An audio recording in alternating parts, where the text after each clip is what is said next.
really was not, I tried to get a sense of what Krish wanted out of this workshop, and had difficulty. So I'm not going to talk for an hour and a half. You'll be pleased to know. So if you have questions, comments, input, this is not something that I'm going to teach, and I'm counting on my co-leader here to also give input.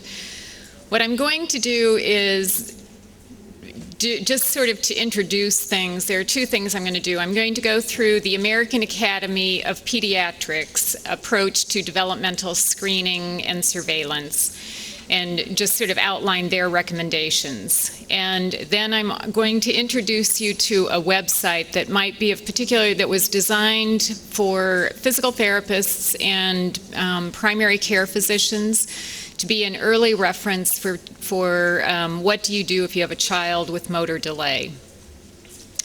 So the objectives: to review the reasons for developmental screening, present the American Academy of Pediatrics guidelines, suggest some red flags for referral to a specialist, and then introduce this motor surveillance tool. So the American Academy of Pediatrics definitions: surveillance is the process of recognizing children who may be at risk for developmental delays. Screening is the use of standardized tools to identify and refine that recognized risk. And evaluation is the complex process aimed at identifying specific developmental disorders affecting a child. So this not readable slide is the American Academy of Pediatrics algorithm for what you do, and I can sort of walk you through it here. So, whoops, I'm pointing at my finger. The pediatric patient presents for their routine visit. The primary care physician performs surveillance. If surveillance indicates a risk, they administer a specific screening tool. Even if there's no risk, there are routine visits at which you always administer a screening tool. And then if there is concern, you go on and make a referral for further evaluation. So surveillance consists basically of asking parents about their concerns, recording and reviewing developmental milestones, and observing the child in the office. So that's the surveillance part. That's not a formal tool. One of the mantras of certainly those of us who deal with children with early neuromuscular disease is listen to the parents. If the parents say there's something wrong with my child, listen to them, because there's a good chance they're right. And be sure that in primary care you record the developmental milestones and you track them. You make sure that the child is meeting milestones on time, and observe the child in the office. And I don't know what happens here, but I know in our country, the busy primary care physician, the nurse puts the child into the office. The child is sitting up on the table or on the mother's lap. The physician comes in, listens to the heart and the lungs, does a couple things, talks to the mom, says, looks great, and walks out of the office, and has never watched the child move in the office. So ideally, and life is short, it's hard to do, but ideally you should try to watch the child move. So red flags that need a diagnosis or intervention: a loss of skills. So in these, where I say requires a phone call, that's because it's hard to get into a pediatric neurologist in our country, and I assume that is true here because I think there are even fewer of them. But if there's a loss of skills, there is nothing, a child should never, ever, ever lose skills. So if there's a loss of skills, you get the child into a specialist for evaluation. If there's no understanding of language by 15 months, not talking, but if they don't understand simple language, do you want a cookie? Do you want daddy's coming home? If they don't express excitement about that, that's a red flag that there's a problem. Failure to talk by 18 months, failure to walk independently by 17 to 18 months, and no words, I guess failure to talk and no words, I have it on there twice, sorry. So those are considered sort of drop-dead red flags. There's definitely something wrong. So this is not my specialty, autism, but there's a big move I think, internationally to try to identify autism earlier. And early signs of autism are failure to point or use meaningful gestures. So the child who just sits on the floor and says, rather than taking mom's hand and taking him over to the counter to get the toy, or pointing to something of interest. If they don't do those things, that's a concern. Failure to bring objects to the parents. Failure to observe things that are pointed out. If mom points out, look at the pretty bird up in the sky, or look at the child running across the street, and the child doesn't respond to the pointing behavior, that's a red flag for possible autism. And then lack of eye contact for more than a few seconds. Screening. So after your surveillance is what you do in the office just routinely. Is the child, using words? Does he understand what you say? The screening, there are lots and lots and lots of screening tests out there, and I don't know what's available in this country. I don't think that there is one screening test that is so clearly better than the other that any organization has said this is the one you must use. So the important thing is, if you do primary care, find a screening test, a developmental screening test that works for you in your office and that you know, and then use it. And then the American Academy of Pediatrics recommends routine formal screening at 9, 18, 24, or 30 months. So 3 times during early childhood development, they recommend formal screening using your screening tool of choice, not just for those deemed at risk. So why is formal developmental screening indicated? If you're surveillance, you're talking to the family and the family says things are going great, why is this formal developmental screening recommended? Children with developmental disability make up 13 to 16% of the pediatric population in the U.S. Parents report they aren't being heard. Parents say that they are going to the doctor's office, they're expressing their concerns, and what the physician is saying is, they're there, things will get better, it's a boy, your first child was a girl, girls are faster. So they don't feel like their concerns are being heard. And then casual developmental assessment in the office doesn't appear to identify cases. So only 20 to 30% of children in the U.S., only 20 to 30% of children with developmental disabilities are identified by school age. So that means that we're missing a lot of them.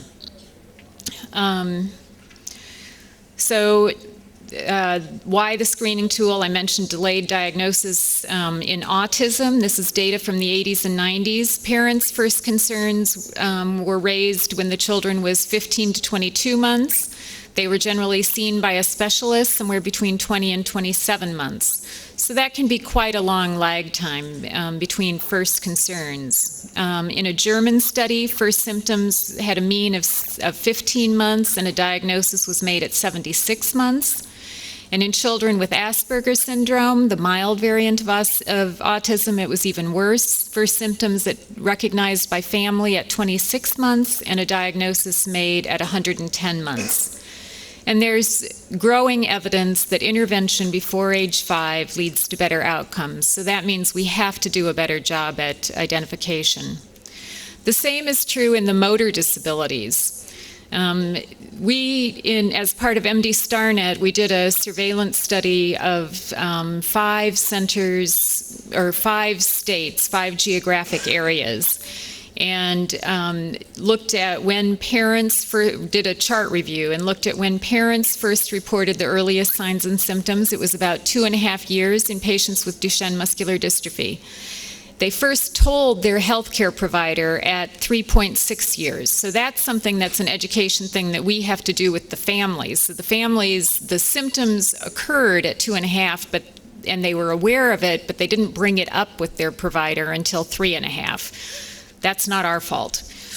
But then they were reassured for another year to year and a half. So there was about a 2.5-year lag between the parents' first concerns about their child's motor ability in Duchenne muscular dystrophy and the time a diagnosis was actually made. So why is diagnosis important? I talked a little bit about this yesterday, and others have also. Family peace of mind, genetic counseling, early management, and early access to specific treatments where they are available. So specific tests, specific screening tests, the criteria for consideration as a screening tool are in development. You'd like something that has greater than 70% sensitivity, ability to detect those who are having difficulty, and greater than 70% specificity, that they correctly identify those who are normal. And this, if you look at this, the title of this paper, there's a huge table in here that and the paper is available as a PDF for free, and it goes through all of the developmental screening tests, and the American Academy of Pediatrics website also has this, the developmental screening tests, sensitivity, specificity, pros and cons of various tests. And that's outside of the scope of what I'm going to do today to go through those, but it is available, and the important thing is you choose one that works for you. The classic one is the Denver. It is used for children 0 to 6, has multiple domains. It's a combination of report, observation, formal testing, takes 10 to 20 minutes.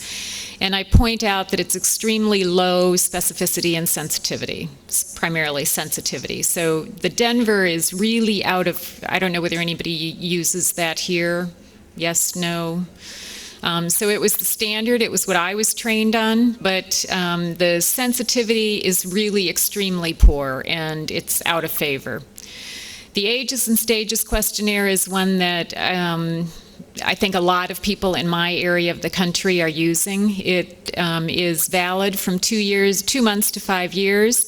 It's a parent questionnaire on specific milestones, so it's practical. It covers multiple domains, motor, language, communication, problem solving, social, and personal. It takes about 10 to 15 minutes for the parents and 1 to 3 minutes for the professional or your assistant to score. So it works in a primary care setting.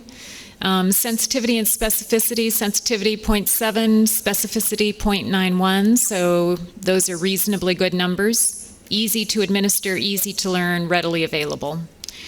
It's been validated in, and this was, I didn't look up whether additional countries have validated it, but as of a couple of years ago, it was validated in a number of countries around the world. The starter kit is $250 US, and then you can photocopy it after the initial purchase, and online versions are available. Does anybody use this? No. So it's a possibility. There's an additional component to this that you can add on, which is the social and emotional component, which is for slightly the older children. It's another 10 to 15 minutes to complete and 1 to 3 minutes to score. There was one study using this of children in foster care that said that the provider-physician surveillance detection rate of problems on this scale was 4%, whereas you picked up, it was 24% were picked up with the using the Ages and Stages. And as I put in parentheses there, I'm a cynic. There was no gold standard. I don't know which is correct, the test or the provider, maybe somewhere in between, so I take that with a grain of salt. But there's some evidence out there that says that it's a good test. The MChat, anybody use that?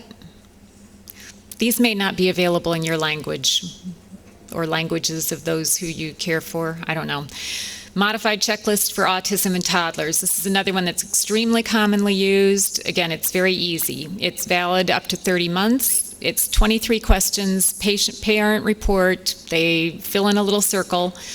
It's not diagnostic. It's a screening tool. It's free, available online. You can print it out. You can print out the scoring sheet. The scoring takes, maybe a minute. And it helps to identify which children, which toddlers would benefit from further diagnostic evaluation for autism. So what do you do if a screening tool, so you've initiated the surveillance on your routine visits, you have used a screening tool that you'd use on a routine basis at specific age exams, and what do you do if the screen suggests a problem? You explain the concern and emphasize that this is a screening test. The screening test is not the same as a diagnosis, and that some screening tests will pick up children who do not have a problem. That's the basis of a screening test. And then you explain what the next step would be in evaluation and what to expect, and arrange for follow-up to make sure that they followed through on it. Is it feasible? So in our country, there's been a lot of concern about, can this really be integrated into a primary care practice? And this is just from a study that says, yes, using a very busy primary care practice, low-income people in the state of Illinois, they were able to make it work and make it work well. So the American Academy of Pediatrics and various other resources have a lot of information about how to implement this surveillance and screening into a primary practice. And I'm just going to tell you, I don't have a primary care practice, so I haven't done this, but I can tell you what they say. So they say, look at, first of all, what are you doing? Are you already doing this? Do you need to make any changes? And I think in our country, the answer was no, people weren't doing it. So assess what you're doing it. Either change them or discard what you're currently doing. Identify somebody in the practice to really focus on introducing surveillance and screening to the practice. You have to have somebody who takes this on as a passion, because otherwise their life is short. We all have a lot of things on our plates, and it falls to the bottom of the pile. So you have to have somebody who takes it on. Then you select your screening tool, and you look at the criteria. Is it something that the family fills out when they're sitting in the waiting room? Is it something that they do online? Is it something that your nurse does with them? And then you map a workflow, and by that they mean you figure out, how is this going to work? When the child and the family come in and check into the clinic, are they handed a clipboard? If it's a 9-month exam, are they handed a clipboard with this and asked to fill it out while they're waiting in the office? And then does the nurse do the scoring, and then you have a scored sheet when you go see the child? How does it work in your practice? Identify community partners. Who are you going to refer to? And orient your staff.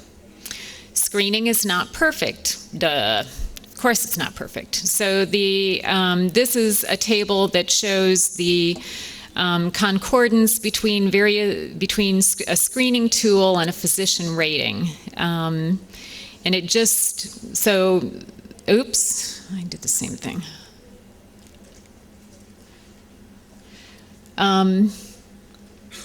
So this was a different screening tool. These are 2 screening tools. This is a physician rating.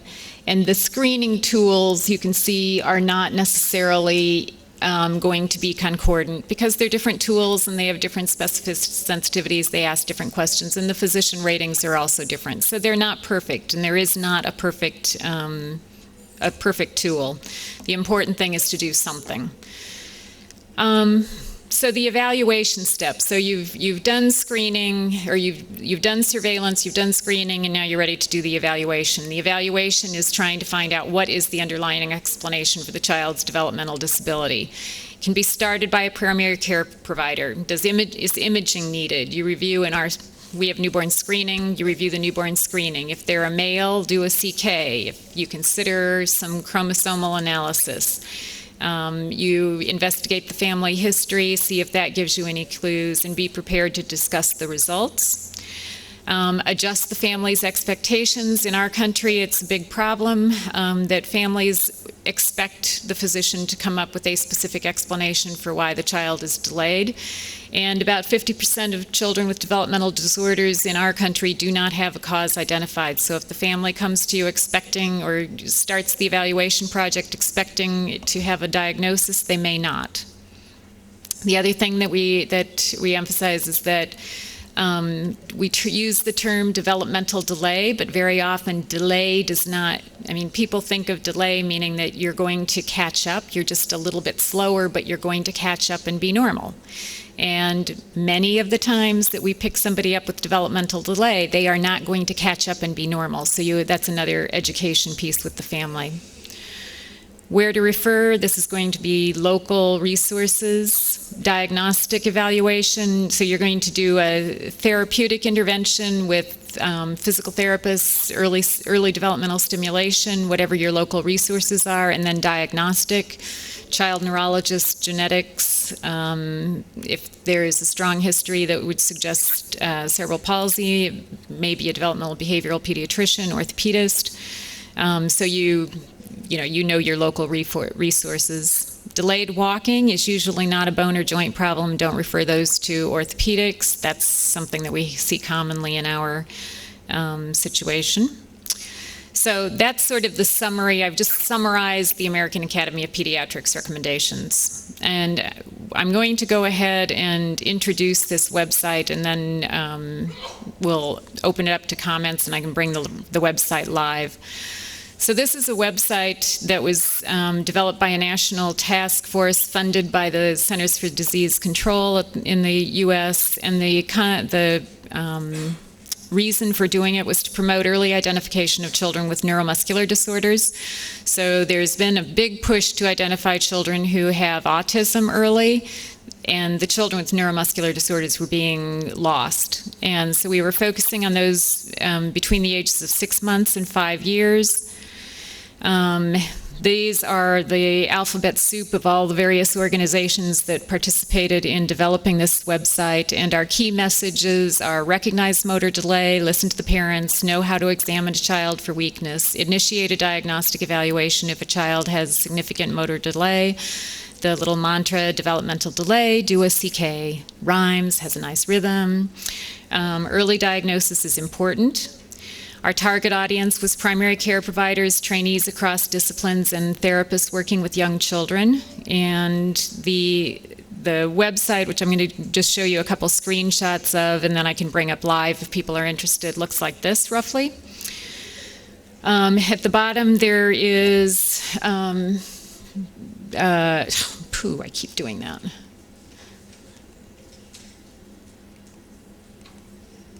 Oops, wrong way.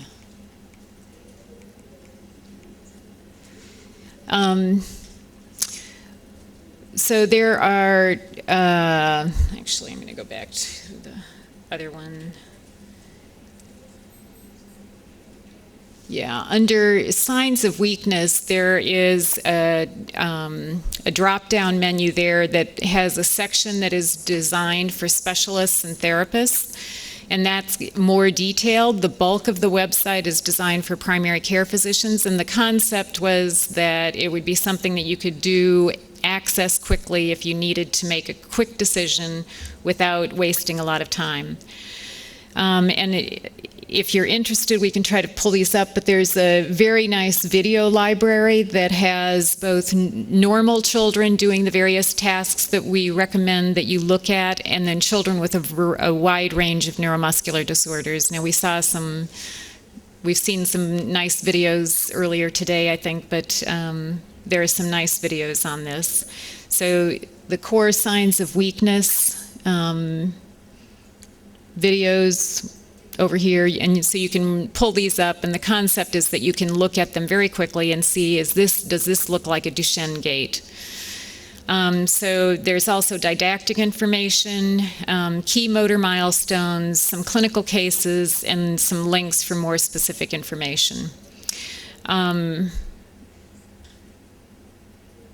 So I think I'm just going to the components of a developmental evaluation: surveillance, screening, which is done routinely, or if there's an at-risk child, and then evaluation. We talked about a few red flags that should prompt referral immediately, and then the surveillance tool, and then these are American Academy of Pediatrics. This is the AAP website, and then this is another website that has very nice information on developmental screening tools, and it's not associated with any company. It's a very nice, non-biased website. Firstsigns.org. If you go to firstsigns.org, you can find it. You can click around and get to the screening information.